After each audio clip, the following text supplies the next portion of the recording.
ఉచిత IUI and IVF consultation కోసం సంప్రదించండి 29.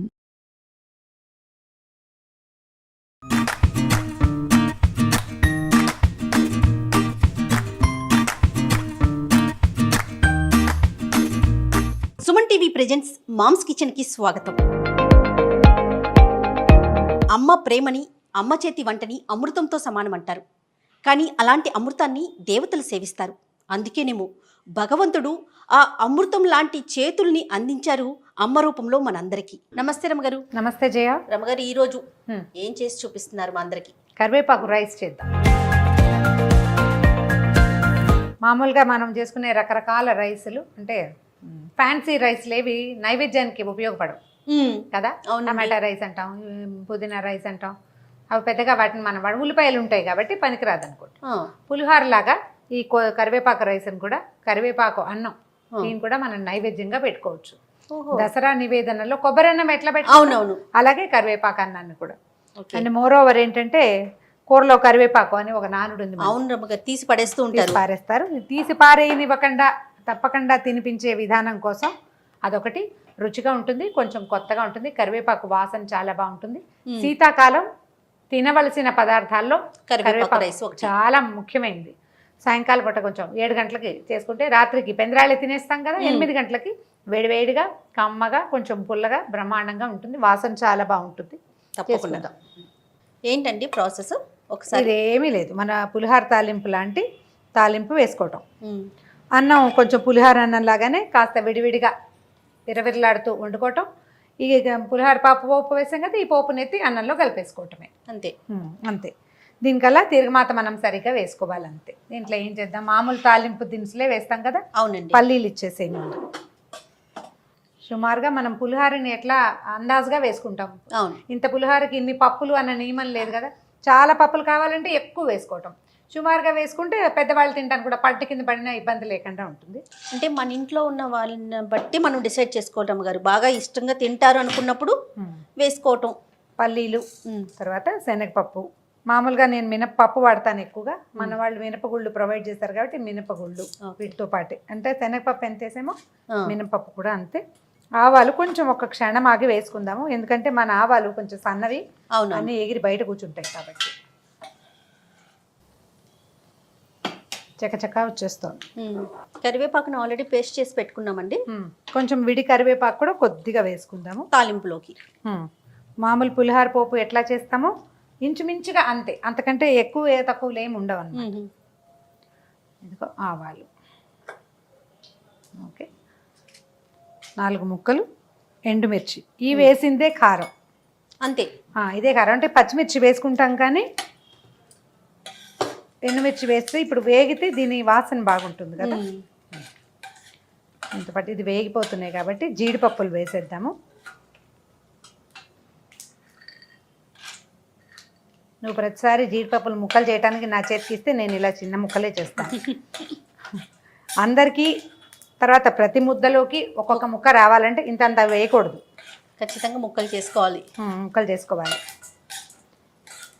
దాదాపుగా వేగిపోయింది. ఇంగువ, కొంచెం పసుపు, ఒక చిటికెడు. ఇంగువ వాసన వస్తుంది చూసారా? వస్తుందండి.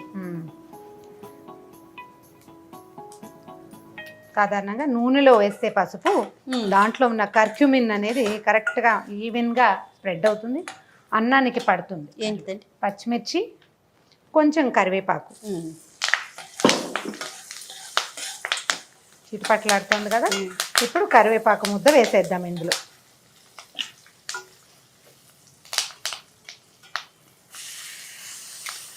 ఇంత మంచి వాసన వస్తుంది అమ్మగారు. అసలు చాలా వరకు తినరండి కరివేపాకు కదరమ్మగారు, తీసేస్తారు. అదేదో తినకూడని పదార్థం లాగా పక్కన పెడతారు. అంటే అది నమలాలి, ఆ రుచి నచ్చాలి. చాలా హెల్త్ బెనిఫిట్స్ ఉంటాయి కదండి. అంటే కరివేపాకు జుట్టుకి చాలా మంచిది, స్కిన్కి మంచిది, తర్వాత ఏమో ఈ డైజెషన్కి చాలా మంచిది, ఒంట్లో వేడిని పుట్టిస్తుంది కదా. కాకపోతే మనము ఏం చేస్తామంటే ఈ కరివేపాకుని పిల్లలు తినరు, పెద్దవాళ్ళు పక్కన పెడతారు అంటే జ్ఞాపకంగా నూనెలో వేయాలి. వేస్తే ఏమవుతుందంటే దాంట్లోంచి కొంత సహజమైన ఆయిల్ ఉంటుంది కదా, అది నూనెలోకి వెళ్ళిపోతుంది. అప్పుడు బాగుంటుంది. దీన్ని కొంచెం వేగనిస్తే కరివేపాకులో ఉన్న పచ్చిదనాన్ని పోగొట్టేసేయాలి. పచ్చి కరివేపాకుతో చేసుకునే పచ్చడి రెసిపీ కూడా ఒకటి ఉంది, శీతాకాల పచ్చళ్ళల్లో చెప్దాం, అది కూడా తప్పకుండా అండి. రమ్మగారు రెడీ అయినట్లుందండి. ఇదిగోమ్మా నూనె ఆయిల్ వదిలేస్తుంది. ఉప్పు వేసుకుందాం సరిపడా. మనం తీసుకున్న రైస్ ఎంత అన్నం పెట్టుకున్నాము, తర్వాత ఈ పదార్థం ఎంత ఉంది అనే దానికి తగినట్టుగా మన రుచిని అనుసరించి ఉప్పు వేసి ఒకసారి మొత్తం సమంగా అయ్యేలాగా కలిపేసి, ముందుగానే మనం అన్నం పెట్టుకున్నాం కదా, అన్నము కొంచెం చల్లార్చి కాస్త పొడిలాడేలాగా చేసి పెట్టుకుంటే బాగుంటుంది. అలాగే మామూలుగా పులిహోరలో ఏం చేస్తాం, అన్నంలో పసుపు వేసుకుంటాం కదా, అవును, ఈ పదార్థానికి మనం ఇందులో వేసిన పసుపు సరిపోతుంది. Okay, stove ఆపేస్తున్నాను. ఆపేసాక ఒక నిమ్మకాయ,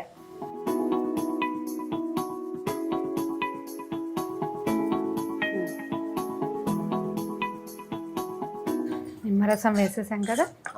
ఇప్పుడు దీన్ని ఏం చేద్దామంటే అన్నంలో వేసేసి మొత్తాన్ని ఒకసారి నేను చక్కగా కలిపేసుకుంటాను.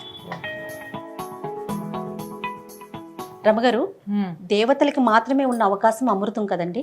అవును. నాకు తెలిసిన పాయింట్ ఏంటంటే అమృతం సేవిస్తే నిత్య యవ్వనులుగా ఉంటారు, మరణం ఉండదు అని. అమృతము అంటే మృత్యువు లేనిది.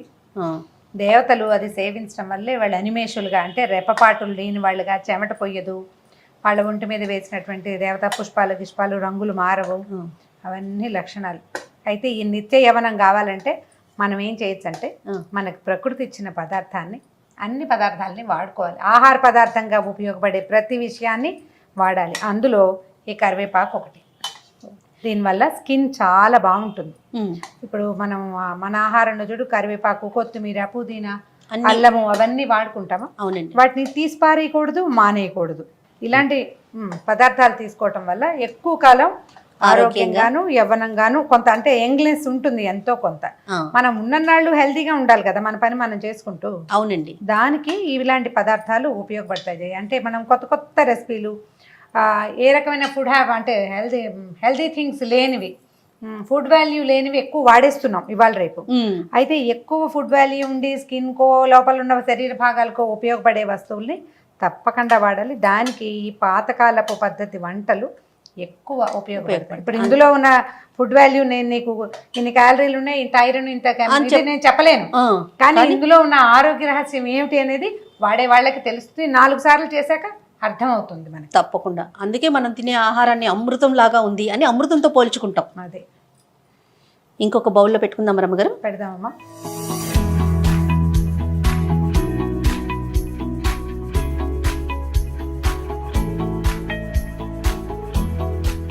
మనం నైవేద్యాల కింద కూడా పెట్టుకోవచ్చు అన్నారు కదా రమ్మగారు. ఇది కరివేపాకు రైస్ నైవేద్యంగా పెట్టుకోవచ్చు. కొబ్బరన్నం ఎట్లా చేస్తాము అట్లాగే కొబ్బరన్నం కూడా ఇంచుమించు ఇదే రెసిపీతో చేస్తాం కదా. అవును. మనం చూడు పసుపు కొంచెమే వేసుకున్నాం. ఈ కరివేపాకులో ఉన్న ఆకుపచ్చదనం కనిపిస్తుంది. పసుపు వేస్తే అది కొంత డామినేట్ చేస్తుంది. కొంచెమే ఆరోగ్యానికి మంచిది. పసుపు వాడుకోవాలి అన్నం భోజనం చేసుకునేటప్పుడు. అందుకని ఒక చిటికెడు వేసాం అంతే. చూడు ఎట్లా ఉందో. ఓకే. సో అమృతం లాంటి కరివేపాకు అన్నం రెడీ అయిపోయిందండి. టేస్ట్ చూడటమే తరువాయి, ఇంకెందుకు ఆలస్యం. అంతే. మీరు బాణీలో వేసినప్పుడే ఆ స్మెల్ రమ్మగారు తినాలనిపిస్తుంది. కమ్మటి వాసన. అంటే ఈ వాసన ఇష్టపడే వాళ్ళకి ఎంత కమ్మగా ఉంటుందో.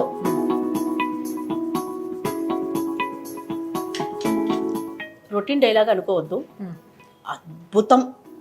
అమృతం కూడా సరిపోదేమో అనిపించింది నాకైతే. చేసి చూడండి. ఇందులో మనం చిన్న చిన్న మార్పులు మనం ఎవరికి కావాల్సిన వాళ్ళు చేసుకోవచ్చు. పప్పులు తగ్గించవచ్చు, పెంచవచ్చు. నిమ్మరసం పెంచవచ్చు, తగ్గించవచ్చు. మీరు ఏది మార్పు చేసినా మెయిన్ ఇంగ్రీడియంట్స్ అంటే ఇవే అంతే. ఇందులో చిన్న చిన్న మార్పులతోటి చక్కగా చేసి పెట్టండి. పిల్లలకి బాక్సుల్లో పెట్టచ్చు, పెద్దవాళ్ళకి లంచ్గా ఇచ్చేయచ్చు, ప్రసాదంగా చేసుకోవచ్చు. శీతాకాలపు సాయంకాల వేళ అన్నం తినాలనుకునే వాళ్ళకి కరివేపాకు అన్నం ద బెస్ట్ అన్నం. థ్యాంక్ యూ రమ్మగారు. ఇంకొక రెసిపీతో మళ్ళీ కలుద్దాం. ఓకే జయ. ఇది రమ్మగారు మనకు చేసి చూపించారు చక్కటి కరివేపాకు అన్నం. మనం దీన్ని రకరకాలుగా వాడుకోవచ్చు. రమ్మగారు చెప్పేశారు ఆల్రెడీ. నైవేద్యంగా కూడా పెట్టుకోవచ్చు. సో చక్కగా దొరుకుతుంది, ఈజీగా అయిపోయే రెసిపీ. డెఫినెట్గా మీరంతా కూడా ట్రై చేయండి. ట్రై చేసిన తర్వాత కామెంట్ రూపంలో మాకు తెలియచేయండి ఎలా ఉందని. ఇక ఈ వీడియో కనుక మీకు నచ్చినట్లయితే లైక్ చేయండి, షేర్ చేయండి. మరిన్ని ఇంట్రెస్టింగ్ వీడియోస్ కోసం మా ఛానల్ని సబ్స్క్రైబ్ చేసుకోండి.